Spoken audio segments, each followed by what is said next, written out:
First off, I want to thank the brave men and women who work behind the wall. I want to thank them on a national level because their job goes unrecognized. How do they try to turn a guard? Well, correctional officer. Sorry, I apologize. But correctional officer. How you guys doing today? It's Anthony Gangi, host of Tier Talk. Welcome to another episode of Tier Talk. Today we're going to respond back to a viewer's email. One of our subscribers sent us the email. I want to bring Gary York on because we're going to discuss the emails. It's not really a cut and dry situation. Me and Gary have touched on this topic before, but I want to go over it again, and I want to send the link to the individual who requested that we cover this topic. I think it's a great question. When we get back from our sponsors, I'll go ahead and read the email, and then we'll go ahead and dive right into what our response will be. Also, at the end of this video, I'm going to have Keith Hellwig. He gave us a video off-site. He's not going to be involved in the interview we have here, but he did send us a video, and I'll put his video up at the end of our video. So I think it's a great question sent from one of our subscribers. Guys, as you know, I'm using Zoom, so this opens up a chance for these one-on-one interviews. And again, I got Gary York. Gary, can you do you mind introducing yourself to my audience? Hello, everybody. I'm Gary York, and I'm retired from corrections this year, just retired this year after 28.5 years in corrections. And I have a YouTube channel called Gary York True Prison Stories. Now, Gary, you had a change. I want maybe people know that. Okay, so when you had your YouTube channel, you just changed titles, correct? What was it, and what is it now? It used to be Gary York Corruption Behind Bars. Now it's Gary York True Prison Stories, and I did that because I actually share true prison stories that I was present for in my career, but it also gives me the opportunity to bring people on like I did the other day. I brought Captain Dwayne Kennedy in for a video to tell me about an escape he was on. And I think people are more interested in hearing true prison stories for two reasons. You'll either learn what not to do, or you'll learn the good things to do. And I hope you can learn both from the videos. Yeah, and your last video was excellent. It was about an escape that retired Captain Dwayne Kennedy actually tried to prevent. It's a great video. I believe it's over 700 views or getting close to 700 views. And I think it connected to a phrase that was trending, Florida escape, I'm assuming. And it's good because you're getting some traffic. And I would like for my viewers here, if you haven't had a chance, check out Gary's channel and obviously subscribe and make sure you hit that bell. The bell's going to notify you every time he posts up a video. So when we come back from our sponsors, I'm going to read the email I got. I will not say the gentleman's name who sent me the email. And then me and Gary are going to quickly, no need to beat around the bush, just discuss how we would respond to this situation, try to give different perspectives. Again, our perspective is pretty much very well-rounded. So, guys, if you haven't, remember to show Tier Talks for you. Brave men and women work behind that wall. So, please, guys, subscribe, interact, engage. If you have a chance to comment, you can comment on the community boards until I open up the comments again on my channel. I'm just trying to get past the wave. People that follow my channel know what's going on. And when you subscribe to my channel, make sure, again, like I mentioned with Gary, hit the bell. The bell is going to notify you every time I post up a video. I stand by for our sponsor. I wanted to attend a university that had an intelligence program. I wanted to look at problems different. I wanted to increase my critical thinking abilities. AMU offered those avenues to expand. Obtaining your degree as an adult, you're actually paying yourself and investing in yourself. You can't put a dollar on it. It's priceless. It's something that can never be taken away from you. American Military University. Learn from the leader. All right, Gary, now that we're back, I just want to read the email, and I want to mention the concern that this brought. Okay, so hi, Anthony. My name is blank, blank. I'm not going to say the name. First off, I want to say I appreciate all you do. I've been a detention officer at a small city jail in Colorado for about 8 months now, and I found your videos very enlightening. I'm currently on light duty after an injury on duty, and I've used your videos to try to better myself when I get back to full duty. I wanted to get your advice on something that's been happening on my shift. We have 3 officers that are starting to show that they're pretty anti-law enforcement or corrections. It has not reached the level of passing contraband or illegal activities, but it's to the point where it's caused a great amount of divide in our facility. They disregard policy. They hold inappropriate conversations with coworkers and inmates and show preferential treatment towards certain groups of inmates. They even go as far as refusing to respond to calls or codes unless it involves them directly. The administration is aware of this, but I believe they refuse to handle it out of fear or incompetence. I'm wondering, in your experience, has this happened to you? And if so, how have you dealt with it? I only have to work with them for a couple more weeks before I change shifts. but I was hoping for some ways to address this. Now, I want to push their not responding to codes and the violation of policy to the side first. That's a whole different ballgame.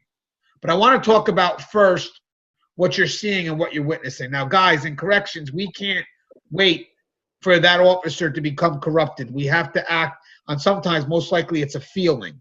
So you have a feeling, kind of little ambiguous with the email here. I'm trying to figure out exactly how close they are, overly involved they are, but definitely you have a feeling, and that feeling needs to be addressed. So the first thing I would do, and I'll mention my first step and see if Gary goes along with them, we'll kind of piece these things together. So what I'll do, Gary, if it's okay, is, and obviously add in, I'll address a step and we'll focus on that step first before we move to the next step.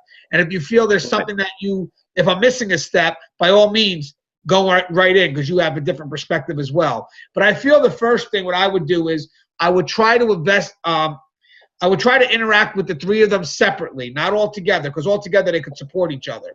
If I have people that I can have interact with them, like if I have people that are on my side to go ahead and engage in conversation with the individuals, then I would like to bring them to the table. Basically, I want to kind of give a collective force on my side, but divide and conquer these three, because if the three of them are together, they're going to support each other. And what I would like to do is build a conversation with them, try to express our concerns, and hopefully limit the amount of resistance or just the fact that they're not even listening to me. I just want to make sure that they understand what my concerns are, and the best way to do that, again, is to separate the individuals and to kind of bring people that are on my side, other professionals, when we go to address these individuals in an isolated manner.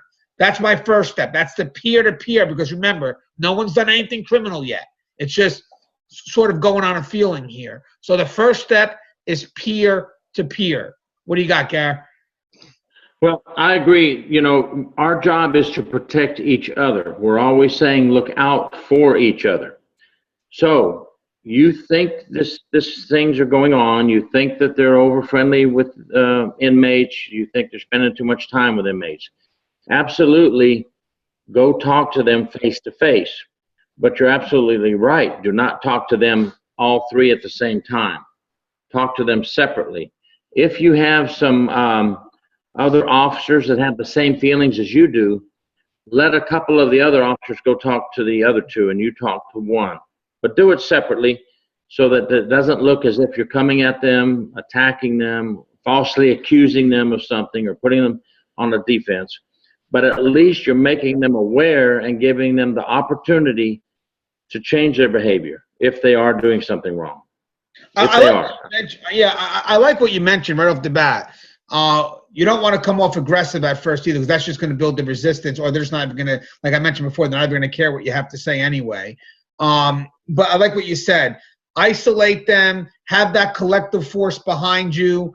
But again, we focus on isolation because sometimes when people are doing foolish things, same thing with inmates, and they're doing foolish things, you try not to approach them as a group. You want to kind of limit their power, but they're going to support each other. So you got to isolate them, and you talk to them on a one-on-one level. And most likely, they're easier to handle at that one-on-one level. So same advice here. These officers are doing their dumb, foolish things, but they're doing it together. They're supporting each other. You need to separate that. So when you address them on an individual level. And again, you got to be careful when you make the allegation. So you want to come off as being constructive. Correct? Correct. That's you don't want to put them on the defense. You don't want to look like you're attacking or in the attack mode. Just constructive criticism. Right. Now, remember, guys, in order for you to do that, you also have to lead by example. The only way they're going to listen to you is if your reputation is good. Because if you're coming off and you're just as bad, they ain't listening to you. Now, the next step, and again, we'll just try to move it forward because it's a little late. We're just trying to kind of do a test run here because tomorrow's going to be a big show for us.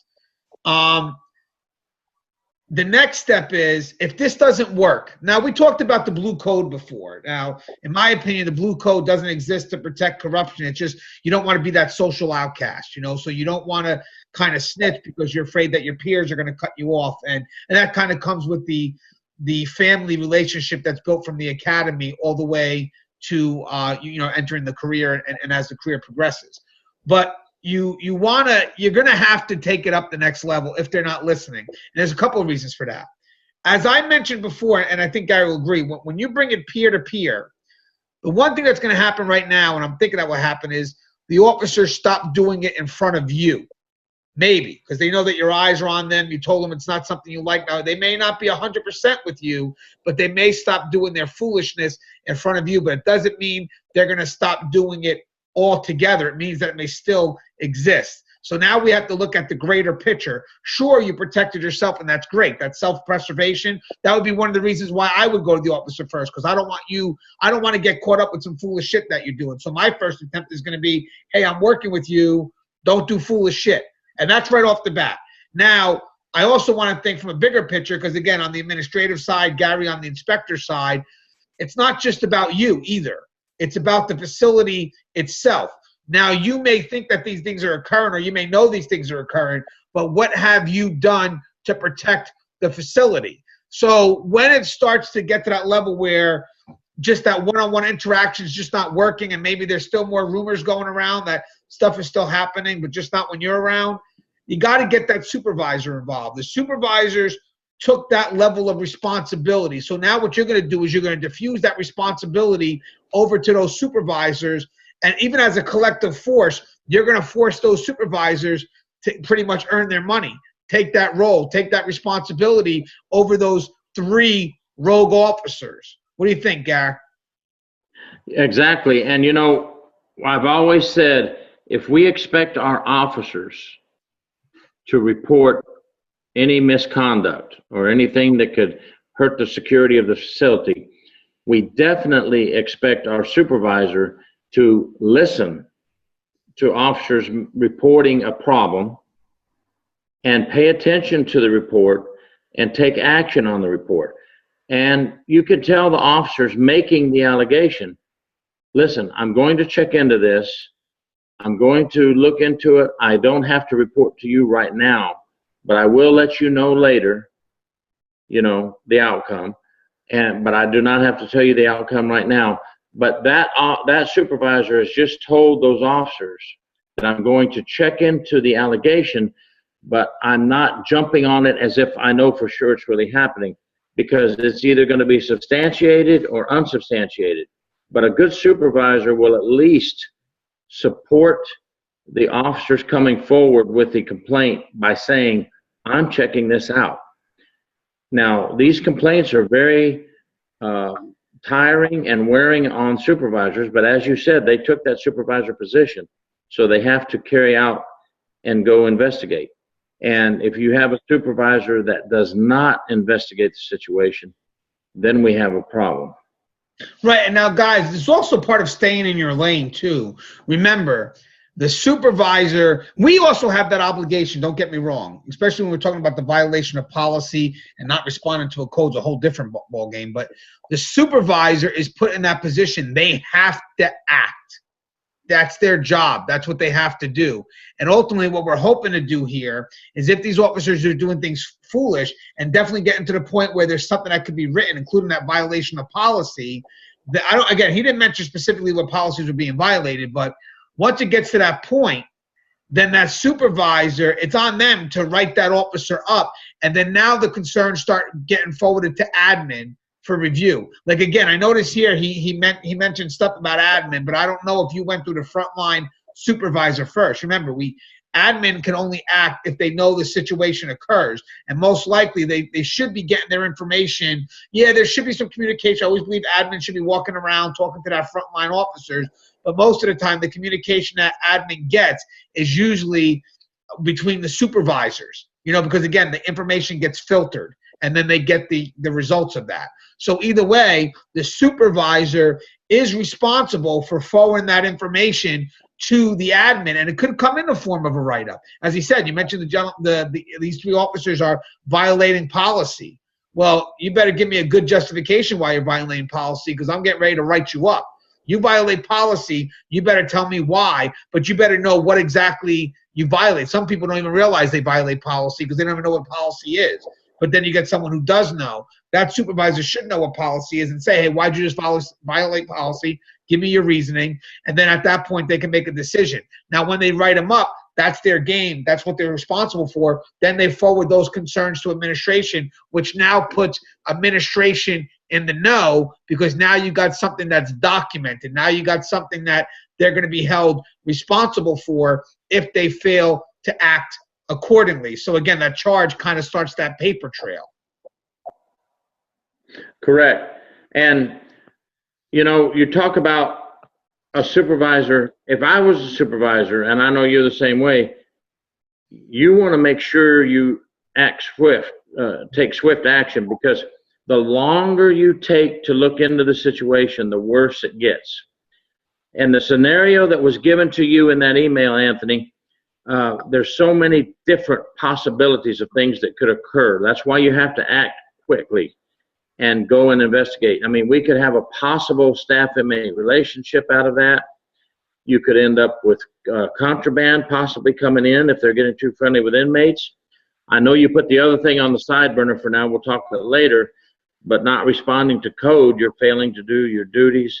There's just so many things that this could turn into.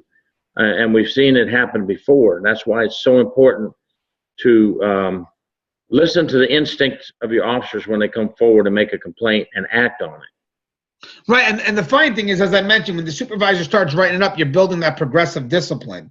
So at the end result is that, you know, we're starting that paper trail, because eventually we may be looking for removal for these people who are not doing their job the way it's supposed to be. So again, we're documenting these concerns. So when, you know, let's say it gets to that level, we need to remove somebody, we already have an established history of why, you know, and we've gone kind of given these many chances. Again, we're talking about stuff that's not so surface, stuff that kind of requires that progressive discipline. Obviously, there's stuff that automatically you get the automatic removal, but this is more about that paper trail. I also want to mention something else when he talked about not responding to a code.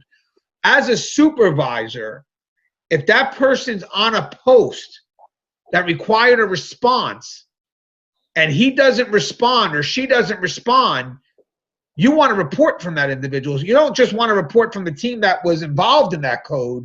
You also want to report from the people that you should have expected to have been involved in that code. And when they don't show up to be there, they need to give you a good justification as to why they're not there. And if that justification is not good, you're looking at something that could be an immediate termination, a charge that could lead into cowardice. And that cowardice can easily get you removed. And that supervisor has to write that. That is a charge that has to be written. If you have people that are not responding to the code and they're supposed to respond and they don't, give them a chance to explain themselves. Hey, you're on this post. This post requires you to respond. You weren't there. You better give me a justification because I'm getting ready to write you. And again, that charge will make its way to administration, and most likely you could be looking at possible removal if the justification is just not where it needs to be. Hey, Guy, I'm sure you've investigated some cases where there was cowardice, where the person didn't respond. Yes, we had a case at the Hardy Correctional Institution in Florida. Luckily, there was cameras out there, and there was a riot that took place, and an officer was going right past another officer who was being beaten by 4 or 5 other inmates. He looks, you could tell he's thinking, should I go or shouldn't I go, should I go? And then he left that officer there. So we had him on camera, and he did get written up for cowardice. Of course, the whole incident was sent to the state attorney's office, and the report was sent in for charges of cowardice. But he did lose his job, and he also lost his certification. FDLE pulled his certification. So if you don't get charged criminally for cowardice, you can definitely get charged administratively, and you can be terminated, and you can lose your certification, which if you're going to do that and you're going to do what I just explained, we don't want you anywhere near us anyway. We want you out of here. And, you know, the paperwork part, so many supervisors have been stuck after a while with somebody that causes them trouble and trouble and trouble because of not, you know, you spoke about documentation, how important it is. And if you don't document activities of officers that are doing wrong on shift or causing trouble or being a rogue, officer or not responding to code, what you're going to end up with is an officer not doing their job, and you cannot terminate them or remove them from the job because you did not document everything. Well, that's the key, because when they get their lawyers, you can't go by, oh, well, I know for a fact this person did this, this, and this, and they're like, well, you never wrote it up. So Right. all that stuff, that doesn't count for nothing, because then now you're going to be held responsible for, as a supervisor, I'm saying, for not writing that individual up.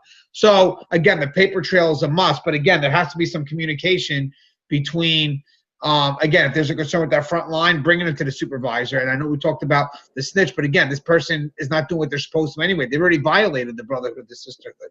So we touched on a few things, but there's one more thing before we come to close. And again, it's just a quick dialogue.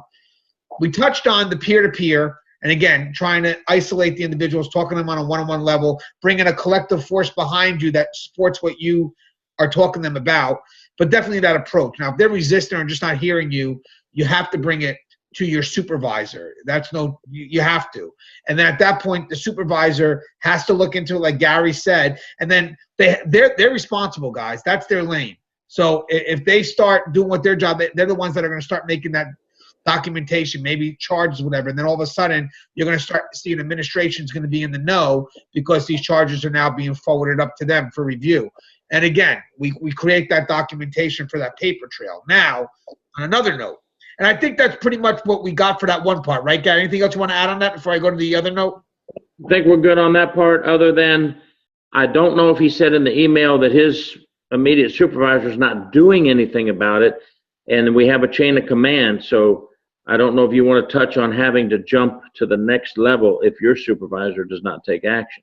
Well, yeah, you know what? He doesn't mention going to the frontline supervisor. It looks like he mentions going right to admin. I don't know if we're reading that wrong, but you're right. That's why I mentioned the chain of command. And if you feel that that supervisor isn't doing what they're supposed to be doing, you're giving up, they got that responsibility and they're not taking on to that responsibility. Well, that gives you a chance, right, to go to that next level up again. But you have to exhaust that other option first. Don't go around, because now you're insulting the person that would have done their job. Give them a chance to see if they can do their job effectively. And if you feel it's not being done correctly, you do have a right to go to that next level of command. Because I'm going to tell you something. People don't realize this. When you go around somebody and kind of, not because they're doing anything wrong, but because you think you have that connection with that, like let's say a higher level, that higher level is going to wind up giving it back to your immediate supervisor anyway.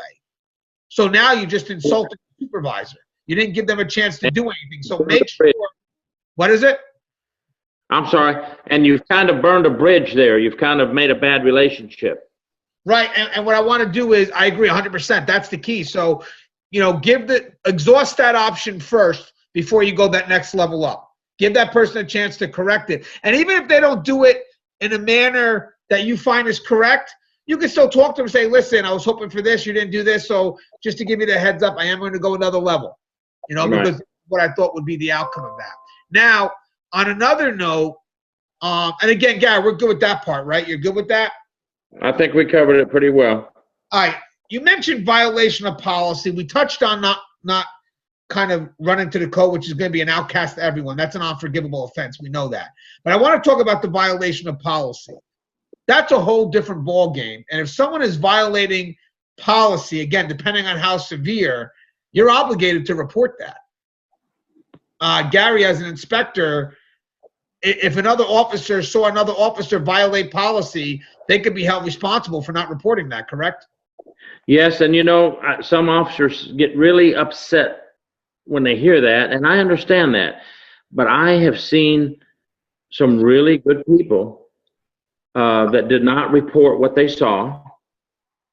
They did not commit the crime or the incident or create the incident, but because they were there and they saw it and they were told to keep their mouth shut, and they did keep their mouth shut, and we learned later through the investigation that they saw this and did not report it.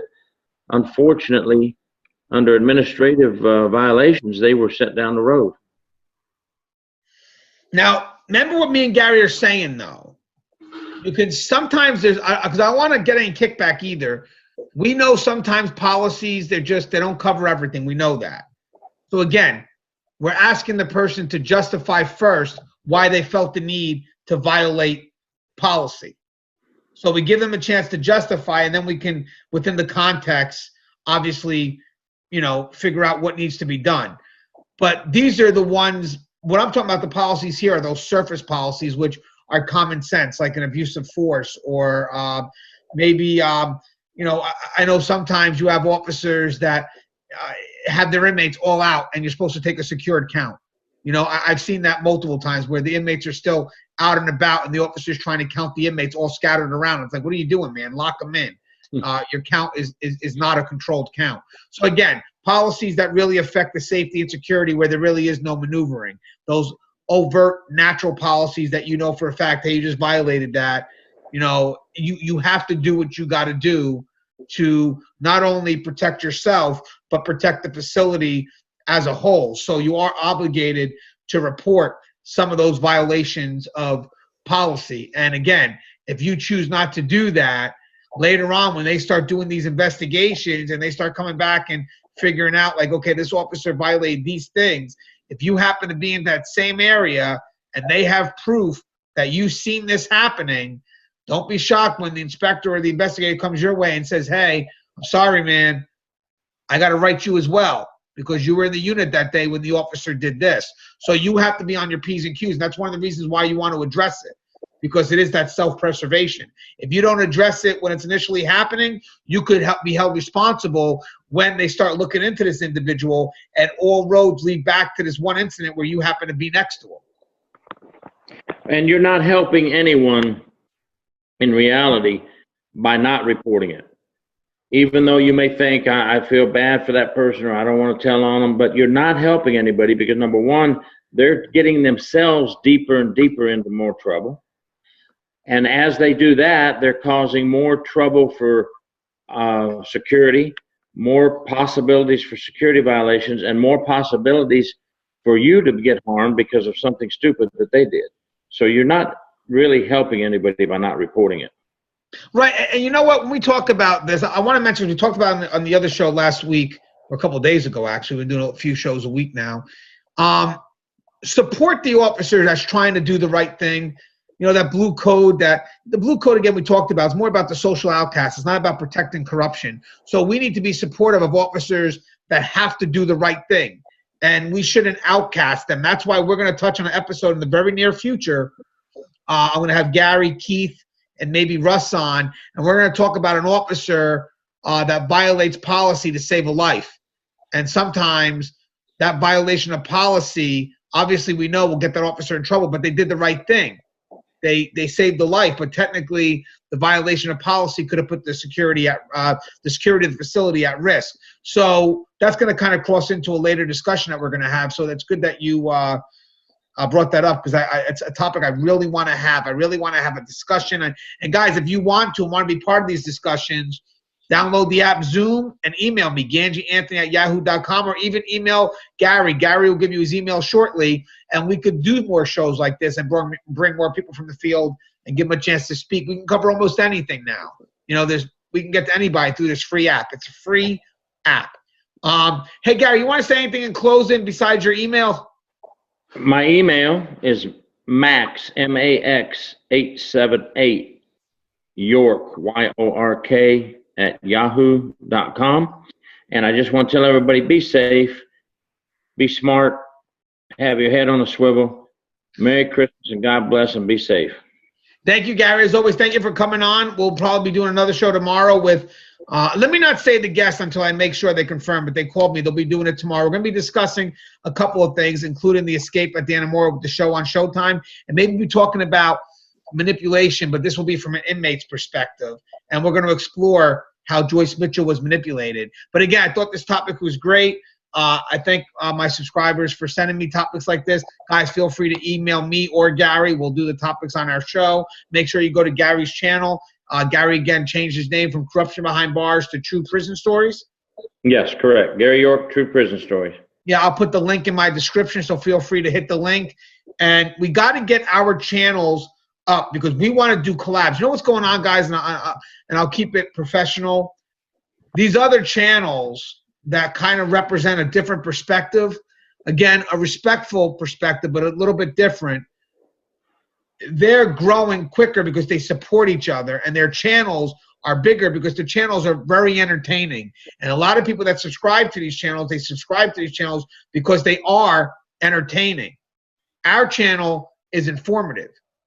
So we may not get those subscribers, but we're giving out information from experience, but at all levels.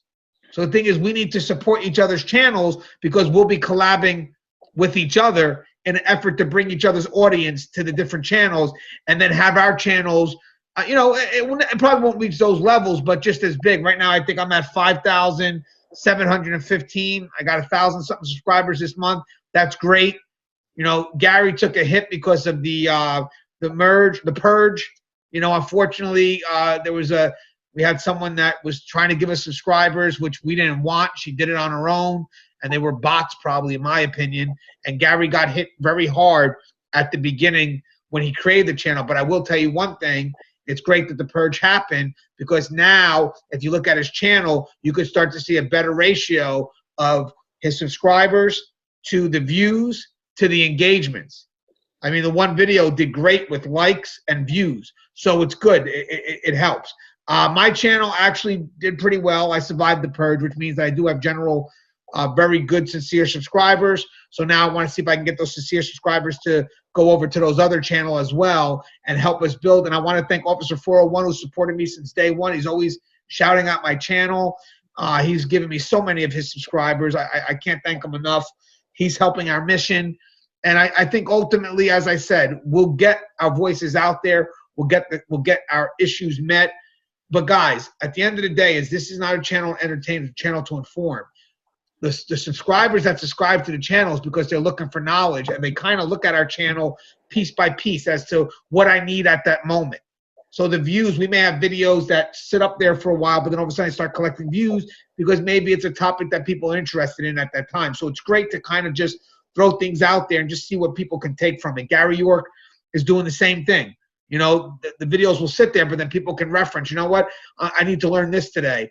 Gary York has it on his channel. Let me take a look at it. So people are picking what they need, which is great. I just want people to realize something. The numbers of subscribers don't mean you're an expert, because you have to ask yourself, why are people subscribing to your channel? Well, you had an original video that was very funny, and that video went into the millions of views. And then all of a sudden, you get subscribers that are coming from that original video. Well, that original video was a comedic video, which is bound to get those subscribers. But as you look later on, even though your channel is growing, it's not consistent with what the original people subscribed to your channel for. Now, I have over 300,000 followers. I'm an expert. Your 300,000 followers didn't originally subscribe to you because they thought you were an expert. They were laughing at this funny video that you made, which are usually the videos that tend to go viral. So because you have those amount of subscribers doesn't make you an expert. And you have to know where your lane is. I do all the time. I talk about what I know, and if I don't know it, I bring on guests, or I give them my show. I give them my platform. Gary, do this for me today. It's not my topic. It's your field. That's what makes this channel, or Gary's channel, so influential, because we know when it's not our field. But doesn't mean we can't find anybody. We can find people. What makes you an expert is the fact that you don't know everything, but you have the resources to get it to the people who need it. And that's what our channel is about. Again, it's an informative channel, and we appreciate the chance that you subscribe to Tear Talk, as well as True Prison Stories, as well as Keith channel. So having said that, guys, thank you for listening. Now I'm going to give you over to Keith's video. Keith, it's all yours. My name is Keith Hellwig. I'm retired from the Wisconsin Department of Corrections. I was a captain. I held that position for 36 years. For 23 of those 36 years, I also worked as a police officer. And though I'm retired from corrections, I still continue to work as a patrol officer. I've also written a couple of books. The first is called No Place Like Home, and the other is Morning Will Come. These books are basically, I call them fictional reality. They're pretty much autobiographical, that I made fictional so nobody could sue me. I have a YouTube channel called Cops Corrections. And what I do on my YouTube channel is I make a series of short videos. Generally they're 3, 4, maybe 5 minutes long. And they're about things that are happening in corrections now, things that are happening in police work now. Sometimes a correlation between the two. Sometimes advice to officers. I've even given advice to inmates on my channel. So if you get a chance, take a look at Cops Corrections, and if you like it, please subscribe.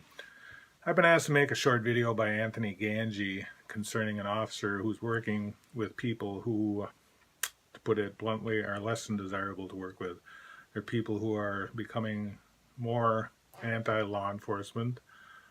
They're people who are not responding to codes the way they should, not following policies the way they should, things of that nature. You know, it's odd because just last week I had breakfast with a friend of mine who's still a sergeant in an institution, and he's experiencing much the same thing. He works in a smaller institution where there's only a few people, half a dozen maybe, and there's a certain segment of them who really aren't carrying their weight. They're people that can't be depended on.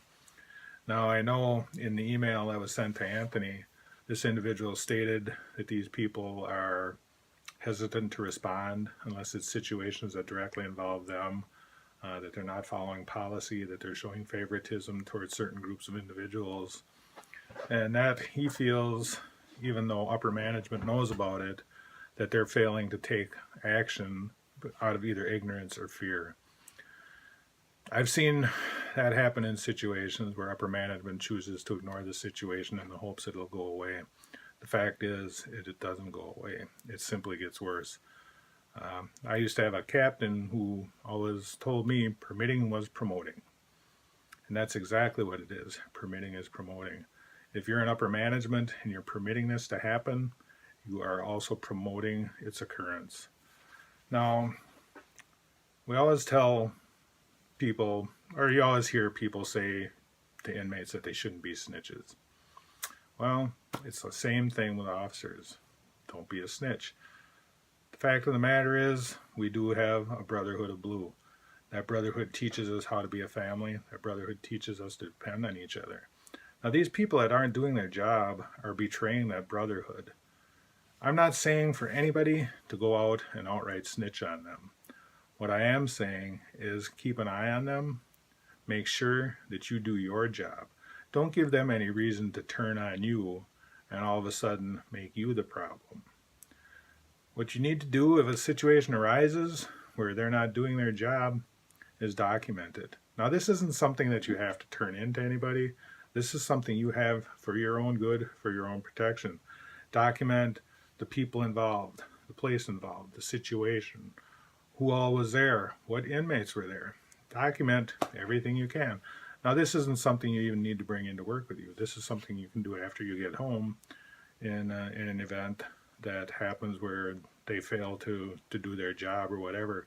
It's nothing that you have to turn into anybody. It's something you have basically to cover your ass. Basically, you need to watch out for yourself. These people